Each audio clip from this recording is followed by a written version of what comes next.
Hello बच्चों, आज का हमारा सवाल है ब्राह्म में स्थित एक नाविक दो नाविकों में विघटित होता है जिनके घनत्व समान है और त्रिज्याओं का अनुपात 1:2 है।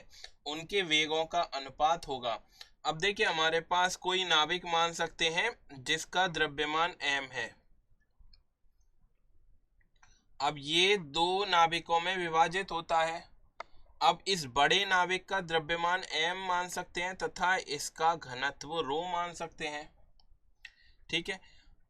विभाजन के पश्चात दो नाविकों में विभाजित होता है, दोनों का घनत्व तो रो और रो ही है और उनकी त्रिज्या r1 और r2 मान सकते हैं। और r1 और r2 का अनुपात हमें कितना दे रखा है? 1:2 दे रखा है।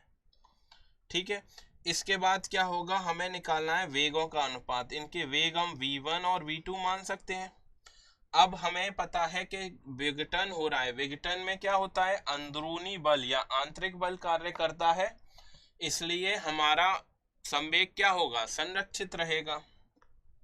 सो विघटन से पूर्व संवेग, विघटन से पूर्व नाभिक क्या है? विराम अवस्था में है, तो संवेग क्या हो जाएगा? द्रव्यमान m गुणा वेग शून्य बराबर क्या होगा? m1 गुणा v1 प्लस m2 गुणा v2 के बराबर होगा। ठीक है। अब इन दोनों की हम क्या मान सकते हैं? दोनों की दिशा, एक अगर बाईं ओर जा रहा है तो दूसरा किधर जाएगा? दाईं ओर जाएगा। यही होगा।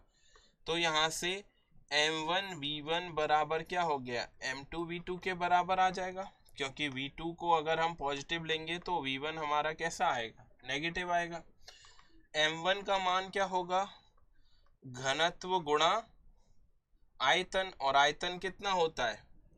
नाभिक का आयतन अगर हमें निकालना है तो कितना होगा? 4/3 पाई r1 का क्यूब बराबर गुणा v1। किसके बराबर हो जाएगा? देखिए ये v1 है, बराबर किसके होगा? घनत्व गुणा दूसरे का आयतन कितना होगा? 4/3 पाई r2 का क्यूब गुणा v2 के बराबर हो जाएगा।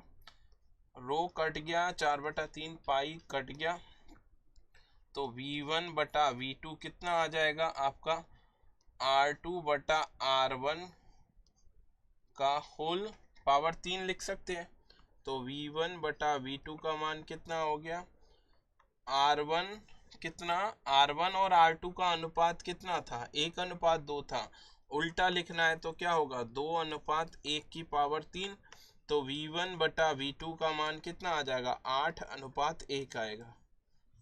तो हमारा कौन सा ऑप्शन सही होगा? हमारा चौथा ऑप्शन सही होगा। आशा है आपको सॉल्यूशन पसंद आया होगा। धन्यवाद।